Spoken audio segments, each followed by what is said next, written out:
All still getting there. I can see one, two, the Jeep one for the last well. She'll sit down, but pick it up.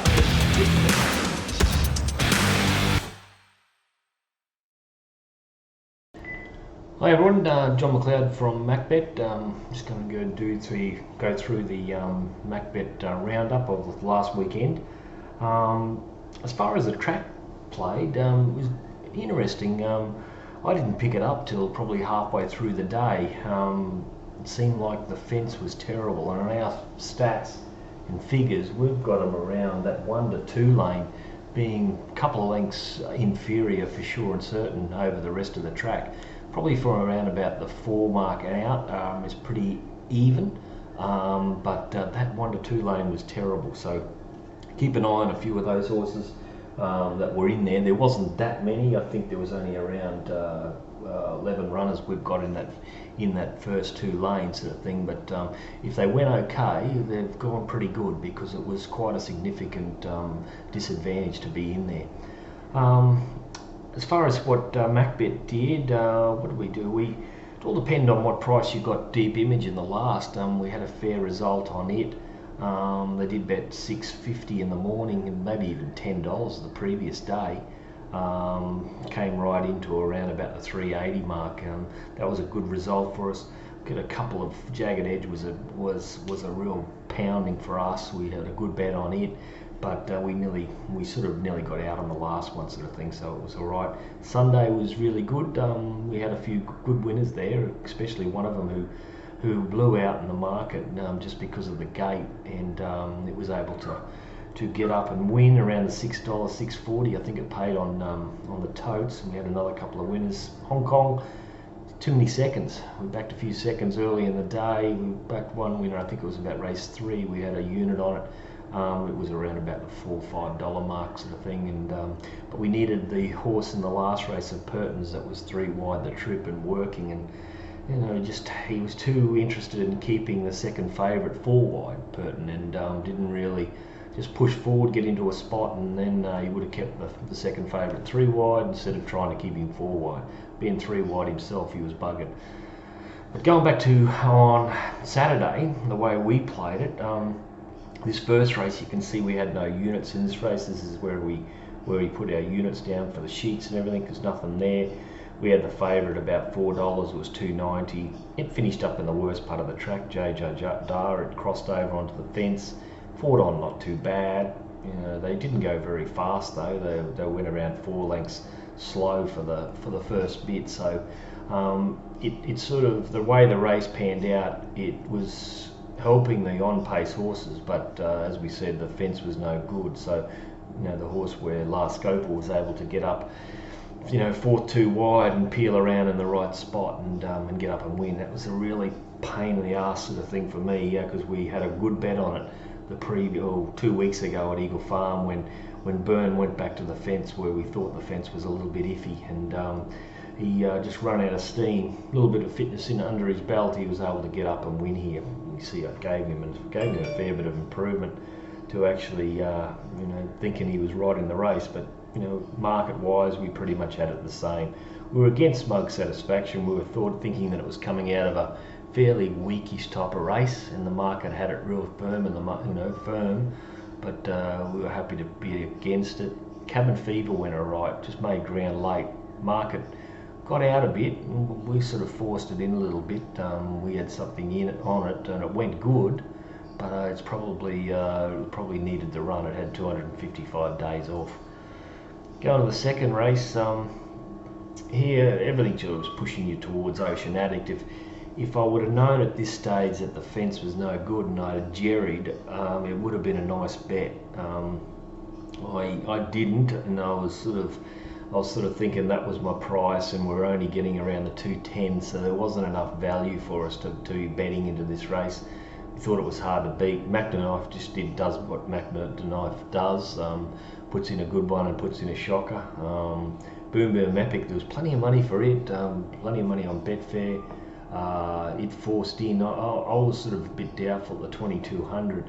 Fought on okay, it fought on probably better than I thought, but this is a weakish race, and don't think a lot of form will come out of it. We're against Cormac, I think it run about Bit of money for Vihari. You know, we had it in the market. I think it was around about 15s or 16s into 11s, but you know, we had it around the 16s. And to race 3, here I didn't know what to do in this race. You know, just because of profit, it looked a really good win the other day, but where I had it was back here, and Gun Tonte's leading in a slow run race. You know, slow to fair speed, suits leaders, handy. It's not going to really suit this horse, but I was sort of thinking, well, probably Duplessis will take off a little bit earlier than normal and get it into the race, and might make it a bit of a sprint home, and he might just get away with it just because of his sheer ability. The thing that happened was that Profit jumped too good, and he was there, and he said, oh well, I'll get around Gun Tonte's, because Gun Tonte's will hand up trying to get to the 1600 first time. He led, and once he got there, you'd say that he'd just win. But again, the fence was terrible in there. It was no good. It was about a couple of lengths, you know, inferior. Gun Tonte was in that 2 to 3 lane. You know, they sprinted home 5 lengths above par. So when you're on the worst part of the track and you're trying to sprint that quick, it made it difficult. So I wouldn't totally rule out Profits, you know, how it went. I thought Gun Tonte's went good going to the mile for the first time, and showed that it did get it. I was disappointed that I didn't back it. You know, in the mornings it was around the $4, $4.20. We had it $3.30 around that mark, but I was just too worried about Profit and how good a win it was. Going on to the 4th race, we had put 1 unit on Dreamtimer. I was worried about the distance with this horse. He came out of the gates, Keel, and he was going to go forward, and then he decided to go back because there was a bit of speed kicking up on the inside of him. Natalia Bella come out of that race. It was a late scratching. But there's a few horses here that decided once Natalia Bella was out, what was it? Great Danger kicked up. Uringi Spring was there. Dreamtimer went back in the field, and these other 2 horses, Certain Doubt and Alpine Dancer, got into the right spots, and Dreamtimer went back. Now when he went back, you know, Distance Doubt having to make up more ground, the speed went on. He should have been able to finish off better than he did. You know, I've got a bit of a question mark on that horse now. He was 3 wide the other day, but maybe that took a lot out of him.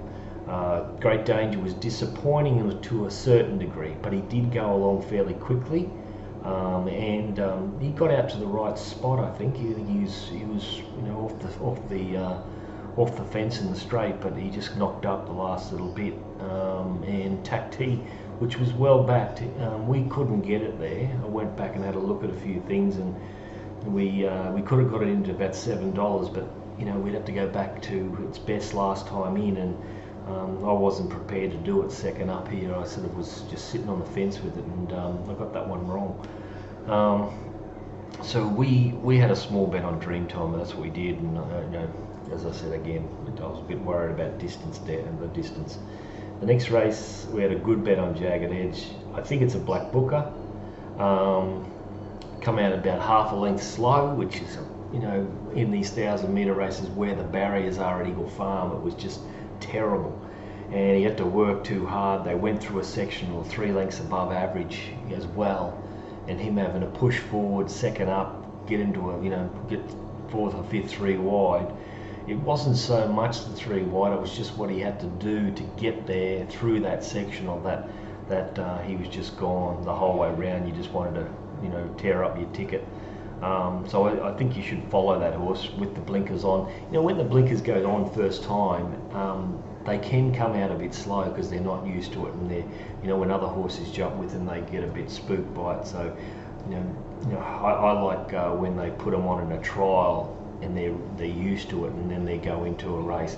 When they're just straight into a race with the blinkers on, you know, a lot of the time they come out about a half a length behind them. So that was a problem for this horse. You can see that, you know, the winner, Real Cute, came in the right part of the track down the outside, but we had it $13, and we were even saying to us to have 500 on it. I didn't back it. I had a good bet on Jagged Edge, and I was looking for something to to save on a couple of them, and the pumpkin went on, and I didn't do that with real cute. I was sort of thinking 1,000 was as far as it really wanted, but just coming the right part of the track, it was just too good. Wormpar was held up in the worst part of the track. They had it $5, we had it 30, so it wasn't a 30 to 1 shot, that's for sure. It's only got beaten probably about 3 lengths, and maybe should have got beaten only a couple, so it didn't go too bad for being on the worst part of the track. Pizzoni's Pizzoni. It always finds one better. Buck Bay had the bad gate, ran on fair, not that bad. The Black Booker is jagged edge. Now the blinker's been on, puts it into 1100 metre race, or even a 1200 metre race. It'll go forward and be in the right spot and be hard to beat. Race 6, we had a half a unit on these two, one Ruffy and this Picaro. Picaro was disappointing. Loomed up in the right part of the track and just knocked up. Trevelyan, we were against it. We can never get this horse in short. It was 3 wide, but they went 3.5 lengths below par for the whole, to the 600. So, I think the fence, as I say, the fence is no good. 3 wide lane wasn't that bad if they weren't going slow. If they were going slow.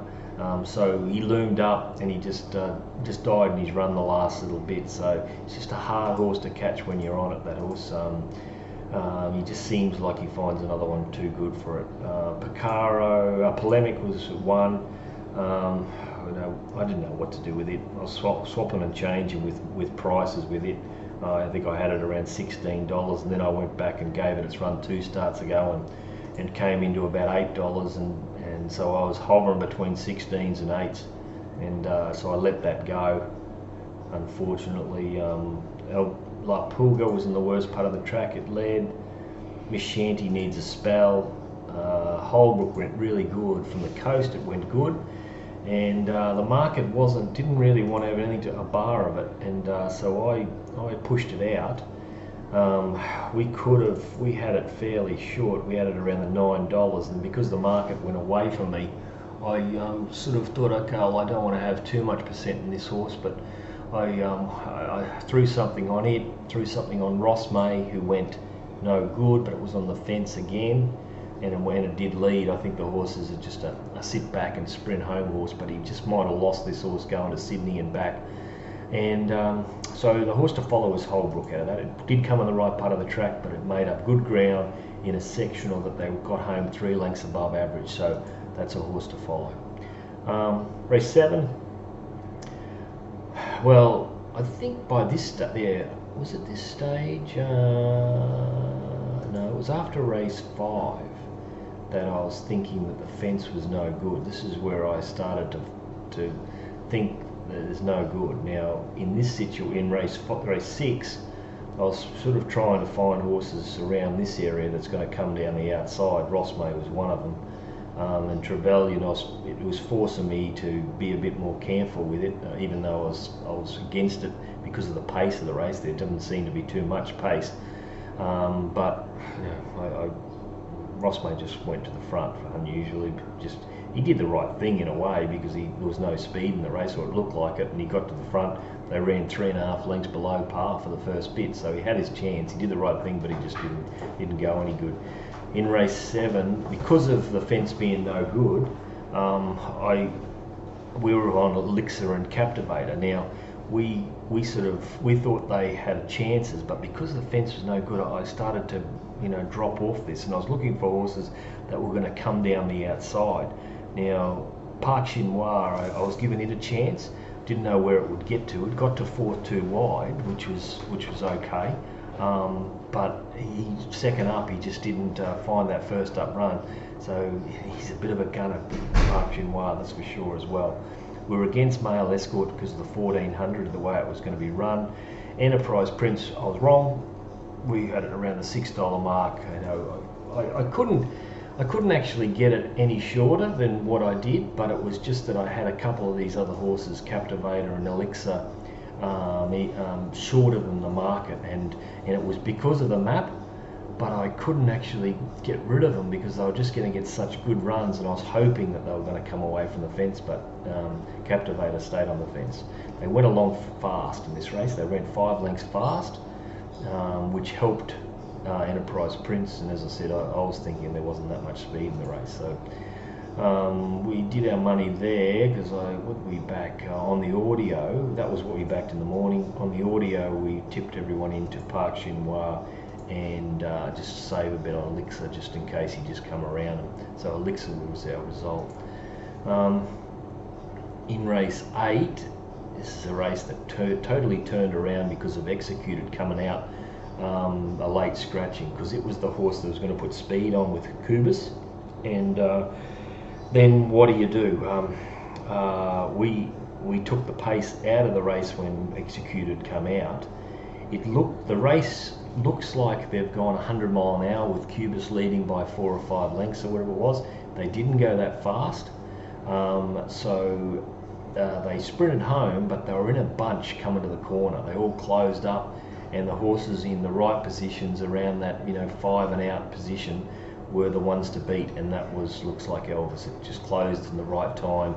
Even Morton's Fork come out in that position and ran on for third. Who was second? Reckless Choice was around that 4 to 5 lane coming to the corner as well. So the right horses were in the right positions at that stage, and they were able to get home. We had looks like Elvis around the 280 mark. It was 240. The market pretty much was very similar to what we had it. We actually, as far as the audio goes, I think we were sort of thinking, if he makes a mistake on looks like Elvis and gets caught wide or does a few things wrong, well, you can probably be on Reckless Choice and Morton's Fork. So we pushed everyone into maybe backing those to beat the favourite, and the favourite was just too good. They run second and third. Then coming to the last,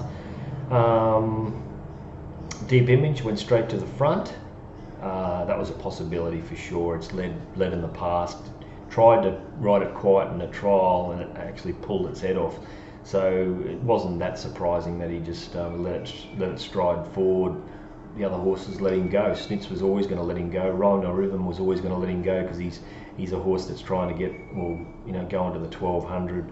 Snitz hasn't been leading. Snipstream was happy enough to let Deep Image go, and he was sitting on the outside of him. So we were thinking Snipstream was a bet, and so was Deep Image. I think it was about 6:50 in the morning, or around 6:50 into about 5:50 in the morning. We thought it was a nice bet. If it raced the way that it trialled, it was just a good thing. So we had a good bet on it. We did have something on Snipstream around the $9. It started 5:50. We were against the favourite, Unlikely Story. We had at $8. Snitz about the same. Caberian around about the same. They were all pretty much came into around our market at the finish, even with Deep Image.